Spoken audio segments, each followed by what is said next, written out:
And now, Chapter 12, the killing of the Aghasura demon.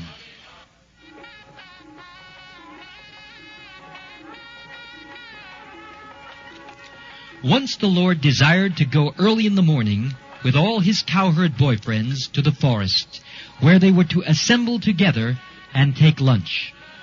As soon as he got up from bed, he blew a buffalo horn and called all his friends together. Keeping the calves before them, they started for the forest. In this way, Lord Krsna assembled thousands of his boyfriends. They were each equipped with a stick, flute, and horn, as well as lunch bag, and each of them was taking care of thousands of calves. All the boys appeared very jolly and happy in that excursion. Each and every one of them was attentive for his personal calves. The boys were fully decorated with various kinds of golden ornaments, and out of sporting propensities, they began to pick up flowers, leaves, twigs, peacock feathers, and red clay from different places in the forest, and they began to dress themselves in different ways. While passing through the forest, one boy stole another boy's lunch package and passed it to a third. And when the boy whose lunch package was stolen came to know of it, he tried to take it back, but one threw it to another boy. This sport of playing went on amongst the boys as childhood pastimes.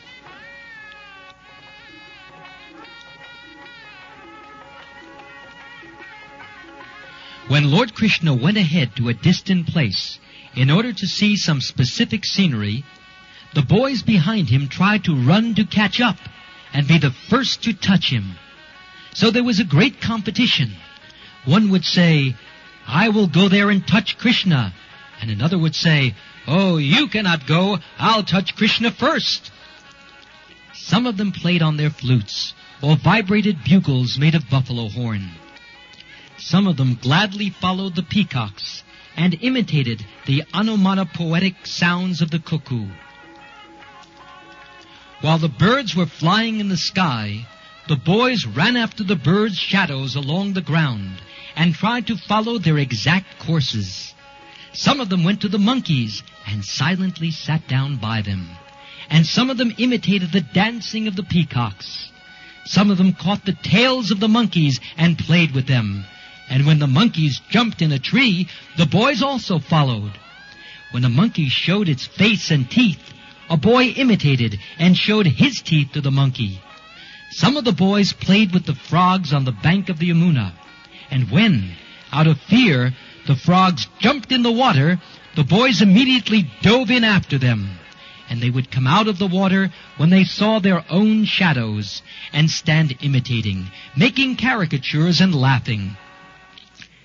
They would also go to an empty well and make loud sounds, and when the echo came back, they would call it ill names and laugh.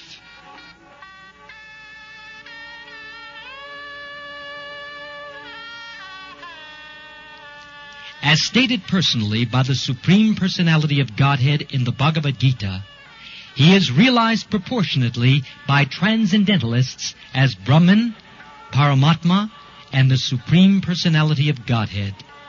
Here, in confirmation of the same statement, Lord Krsna, who awards the impersonalist Brahman realization by his bodily effulgence, also gives pleasure to the devotees as the Supreme Personality of Godhead.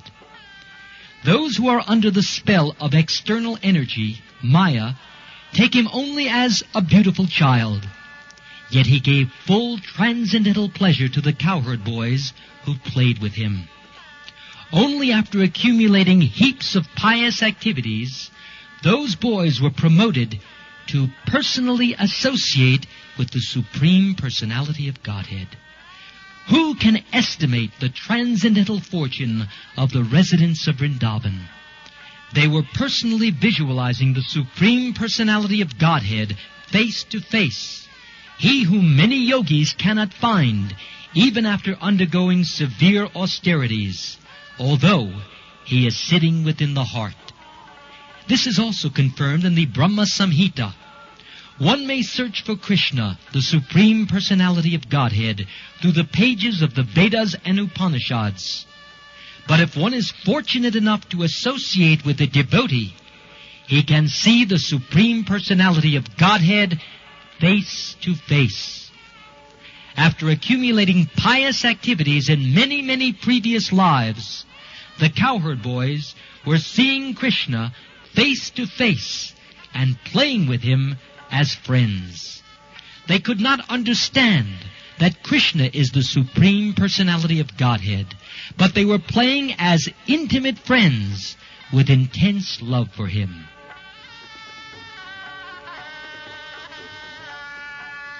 When Krishna was enjoying his childhood pastimes with his boyfriends, one Aghasura demon became very impatient. He was unable to see Krishna playing, so he appeared before the boys, intending to kill them all. This Aghasura was so dangerous that even the denizens of heaven were afraid of him. Although the denizens of heaven drank nectar daily to prolong their lives, they were afraid of this Aghasura and were wondering, when will the demon be killed? The denizens used to drink nectar to become immortal, but actually they were not confident of their immortality. On the other hand, the boys who were playing with Krishna had no fear of the demons. They were free of fear. Any material arrangement for protecting oneself from death is always unsure. But if one is in Krishna consciousness, then immortality is confidently assured. The demon Aghasura appeared before Krishna and his friends. Aghasura happened to be the younger brother of Putana and Bakasura, and he thought, Krishna has killed my brother and sister. Now I shall kill him, along with all his friends and calves. Aghasura was instigated by Kamsa, so he had come with determination. Aghasura also began to think that when he would offer grains and water in memory of his brother and sister, and kill Krishna and all the cowherd boys, then automatically all the inhabitants of Vrindavan would die.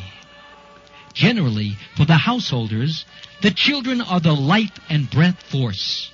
When all the children die, then naturally the parents also die on account of strong affection for them.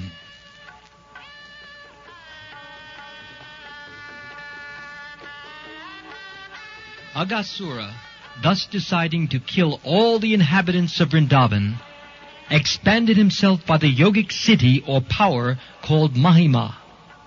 The demons are generally expert in achieving almost all kinds of mystic powers. In the yoga system, by the perfection called Mahima Siddhi, one can expand himself as he desires. The demon Aghasura expanded himself up to 8 miles and assumed the shape of a very fat serpent. Having attained this wonderful body, he stretched his mouth open just like a mountain cave. Desiring to swallow all the boys at once, including Krishna and Balaram, he sat on the path. The demon, in the shape of a big fat serpent, expanded his lips from land to sky. His lower lip was touching the ground, and his upper lip was touching the clouds. His jaws appeared like a big mountain cave, without limitation, and his teeth, they appeared just like mountain summits. His tongue appeared to be a broad traffic way, and he was breathing just like a hurricane. The fire of his eyes was blazing. At first, the boys thought that the demon was a statue, but after examining it, they saw that it was more like a big serpent lying down on the road and widening its mouth. The boys began to talk among themselves. This figure appears to be a great animal, and he is sitting in such a posture just to swallow us all. Just see, Is it not a big snake that has widened his mouth to eat all of us?" One of them said, "Yes, what you say is true. This animal's upper lip appears to be just like the sunshine, and its lower lip is just like the reflection of red sunshine on the ground. Dear friends, just look to the right and left-hand side of the mouth of the animal. Its mouth appears to be like a big mountain cave, and its height, it can't be estimated. The chin is also raised just like a mountain summit, and that long highway appears to be its tongue, and inside the mouth it is as dark as in a mountain cave. The hot wind that is blowing like a hurricane is his breathing, and that fishy, bad smell coming out from his mouth is the smell of his intestines."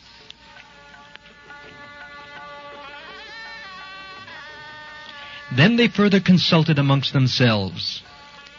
"If we all at one time entered into the mouth of this great serpent, how could it possibly swallow all of us? And even if it were to swallow all of us at once, it could not swallow Krsna. Krsna will immediately kill him as he did Aghasura." Talking in this way, all the boys looked at the beautiful lotus-like face of Krsna, and they began to clap and smile. And so they marched forward and entered the mouth of the gigantic serpent. Meanwhile, Krsna, who is the super soul within everyone's heart, could understand that the big statuesque figure was a demon. While he was planning how to stop the destruction of his intimate friends, all the boys, along with their cows and calves, entered the mouth of the serpent. But Krsna did not enter. The demon was awaiting Krishna's entrance, and he was thinking, "Everyone has entered except Krsna, who has killed my brother and sister." Krsna is the assurance of safety to everyone. But when he saw that his friends were already out of his hands and were lying within the belly of a great serpent, he became momentarily aggrieved. He was also struck with wonder how the external energy works so wonderfully. He then began to consider how the demon should be killed and how he could save the boys and calves. Although there was no factual concern on Krsna's part, he was thinking like that. Finally, after some deliberation, he also entered the mouth of the demon. When Krsna entered, all the demigods who had gathered to see the fun and who were hiding within the clouds began to express their feelings with the words, "Oh, alas, alas!" At the same time, all the friends of Aghasura, especially Kamsa, who were all accustomed to eating flesh and blood, began to express their jubilation, understanding that Krsna had also entered the mouth of the demon.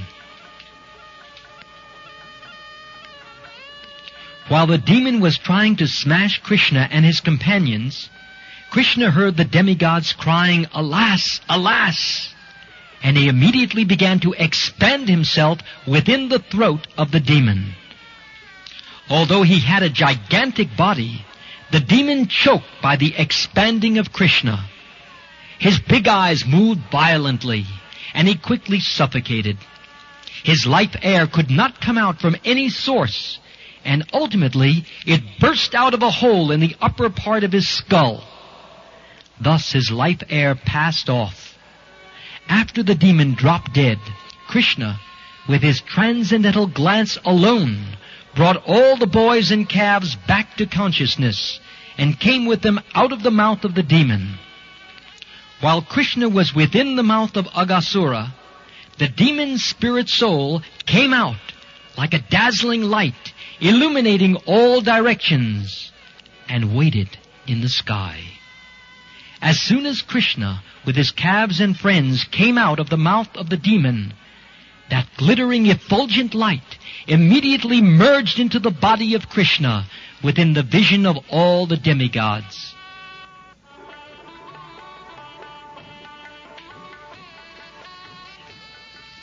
The demigods became overwhelmed with joy and began to shower flowers on the Supreme Personality of Godhead, Krishna, and thus they worshipped him. The denizens of heaven began to dance in jubilation, and the denizens in Gandharva Loka began to offer various kinds of prayers. Drummers began to beat drums in jubilation. The Brahmins began to recite Vedic hymns, and all the devotees of the Lord began to chant the words, Jai, Jai, all glories to the Supreme Personality of Godhead. When Lord Brahma heard those auspicious vibrations, which sounded throughout the higher planetary system, he immediately came down to see what had happened. He saw that the demon was killed, and he was struck with wonder at the uncommon, glorious pastimes of the Supreme Personality of Godhead. The gigantic mouth of the demon remained in an open position for many days and gradually dried up. It remained a spot of pleasure pastimes for all the cowherd boys. The killing of Aghasura took place when Krishna and all his boyfriends were under 5 years old. Children under 5 years old are called Kaumara. After 5 years up to the 10th year, they are called Poganda. And after the 10th year up to the 15th year, they are called Kaishora. After the 15th year, boys are called youths. So for 1 year, there was no discussion of the incident of the Aghasura demon in the village of Braja. But when they attained their 6th year, they informed their parents of the incident with great wonder. The reason for this will be clear in the next chapter. For Sri Krishna, the Supreme Personality of Godhead, who is far greater than such demigods as Lord Brahma, it is not at all difficult to award one the opportunity of merging with his eternal body. This he awarded to Aghasura.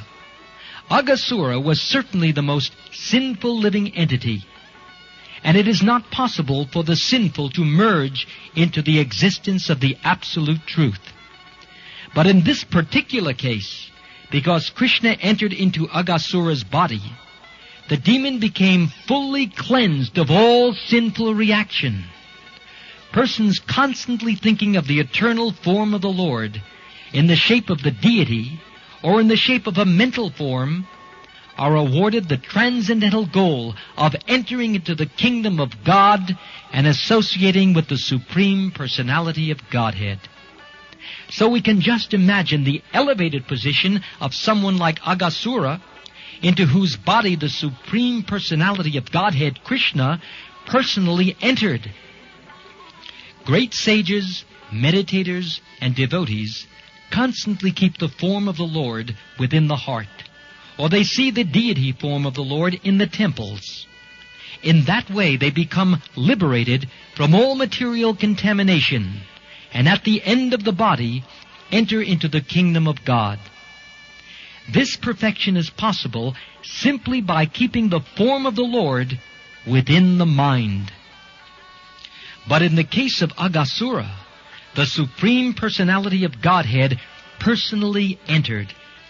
Aghasura's position was, therefore, greater than the ordinary devotees or the greatest yogis.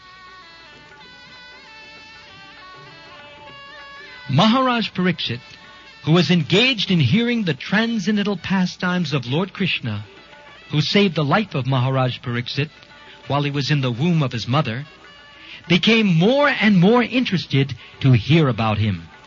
And thus he questioned the sage Shukdeva Goswami, who was reciting Srimad Bhagavatam before the king. King Pariksit was a bit astonished to understand that the killing of the Aghasura demon was not discussed for 1 year until after the boys attained the Pauganda age. Maharaj Pariksit was very inquisitive to learn about this, for he was sure that such an incident was due to the working of Krishna's different energies.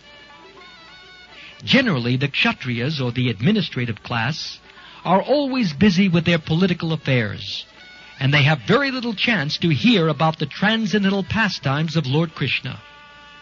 But while Parikshit Maharaj was hearing these transcendental pastimes, he considered himself to be very fortunate, because he was hearing from Shukdeva Goswami, the greatest authority on the Srimad Bhagavatam. Thus, being requested by Maharaj Parikshit, Shukdeva Goswami continued to speak about the transcendental pastimes of Lord Krishna in the matter of his form, quality, fame, and paraphernalia. Thus ends the Bhaktivedanta purport of the 12th chapter of Krishna, the killing of the Aghasura demon.